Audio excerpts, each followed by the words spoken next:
Hello everyone. In the last class, we discussed about the three forms of the presentation of the data. The first one is textual form or the descriptive form. The second one is the tabulation or the table form. The third one we are looking diagrammatic presentation of the data. So this is the part 2 video. In the part 1 video, we already discussed the basic things of the presentation of the data. So we collect the data, okay, from the various method and various source. So we need to present the data in the well manner because the data is very large. We need to make them very precisely and present them in the well manner. So in this class, we are going to study about the diagrammatic presentation of the data. This is one of the data. This is the third method.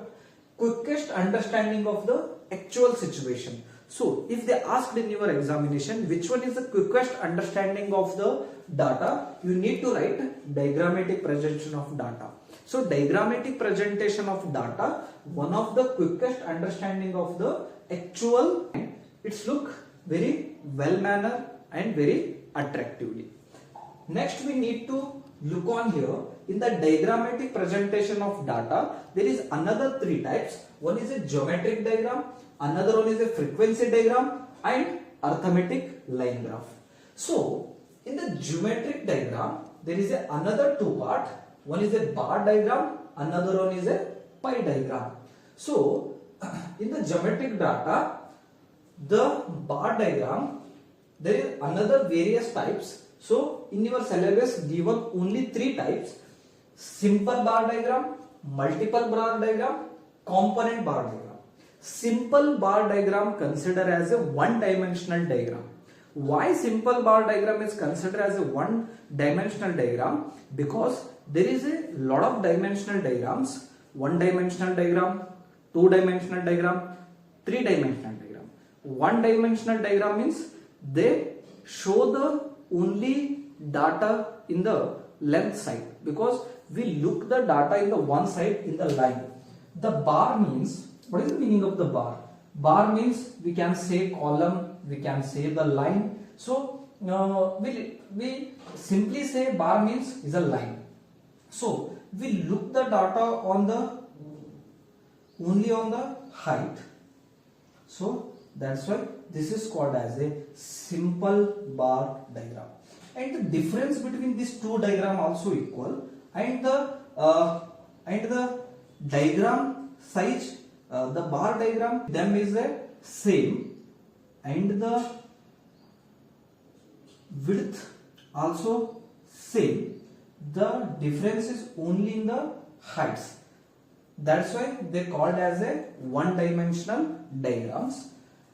Another one, this is simple bar diagram. Another one is a multiple bar diagram. The multiple bar diagram means when we use the two variables for presenting the data, that is called as a multiple bar diagram. Then component bar diagram means in the one bar, means in the one column or in the one line, we divide the different data in the different boxes, means different components. For example, here we putting the 55 something. For example, my daily expenditure I am presenting in this component bar diagram. For example, I am presenting 55 rupees here, the another 15 rupees is here, the another 30 rupees is here. If I have 100 rupees, I am spending 30 rupees on something, and 50 rupees on something, and 55 rupees something, and showing the components. This is called as a component by diagram. So in the bar diagram, there is a three methods. One is a simple bar diagram, another one is a multiple bar diagram, another is a component bar diagram. So these all diagrams called as a one-dimensional diagram. If in your examination they ask simple, multiple, component bar diagram is called as a one-dimensional diagram. So you need to remember. Next, pie diagram. We all know that pie diagram is like a circle. In the circle, we make different components. This circle is 360 degree. So In this circle, we make different part of it, different component of the data. How we distributed the data in the component bar diagram, same thing we distribute in the circular form, that is called as a pie diagram. Okay, next, another one thing is frequency diagram. What is the meaning of the frequency diagram? When we present the data in the form of the grouped frequency distribution. For example, what is the meaning of the frequency? Frequency means again, anything is happening the again.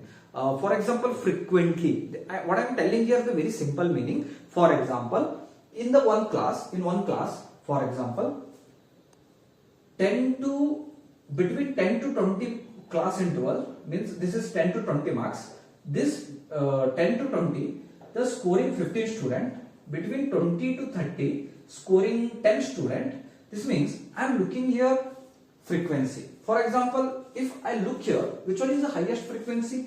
15 is the highest frequency, because between 10 to 20 marks, 15 students getting this marks, but only 20 to 30, only 10 students getting that mark. Okay, so now look here, in the frequency diagram, we look the grouped frequency distribution, data in the form of the grouped. Okay, histogram. In the frequency diagram, we use the histogram. Histogram is a two-dimensional data. So later on we are going to study the detail about the histogram. Histogram like this. For your rough understanding, I am plotting the histograms. Histogram looks like this, and here there is a no gap between the bars and two-dimensional data. We talked here bar diagrams, simple, multiple, component bar is a bar diagram, component bar diagram is a one-dimensional diagram, histogram here is a two-dimensional diagram. Using the histogram, we find the mode. Using the histogram, we can find the mode, and using the histogram, we can draw a frequency polygon. When we use the straight line here, we can draw. If we using the smooth handly drawing the any curve like this, and we touching the axis, this is called as a frequency curve. When we using the smooth handly drawing curve, that is called as a frequency curve. If we using the straight line and scale, that is called as a frequency polygon. I am telling surface level. Later on, we will study the one by one very detailed manner. Ozai curve help us to finding the median. We use the more than Ozai curve, less than Ozai curve, cumulative frequency. So a lot of things used for the finding the Ozai curve. When here two Ozai curve meet, in that point we can find the median. So from the using the Ozai curve, we can find the median. Lot of things come here. Later on we are going to study about the Ozai particularly, because in the Ozai we can see the more than cumulative frequencies, less than cumulative frequency, and more than frequency curve, the less than frequency curve. So when the both Ozai curve intersect, at that point we can decide the median. So now we are looking the last one, the arithmetic line graph. In this arithmetic line graph, we use the various years, like very long period years. For example, if we can study the export import of India since from 1990 to 2000, from 2000 to 2010. Okay, from 2010 to 2020. So when we focus on the lot of the long gap of the time, we can use the arithmetic line graph. For arithmetic line graph also called as a time series graph, because in the time series graphs we study about the things or variables, how they changing over the years, over the long gap of the time. That's why arithmetic line graph used for we can find the long term trend. How import export is changing from 1990 to 2020. We can look from the arithmetic line graph. We can see the we can study the long term trend in the various things. So I think this class helped for you the understanding the basic difference between the geometric diagram, frequency diagram and arithmetic line graph. What are the different components under different diagrammatic presentations? So what are the today important highlights?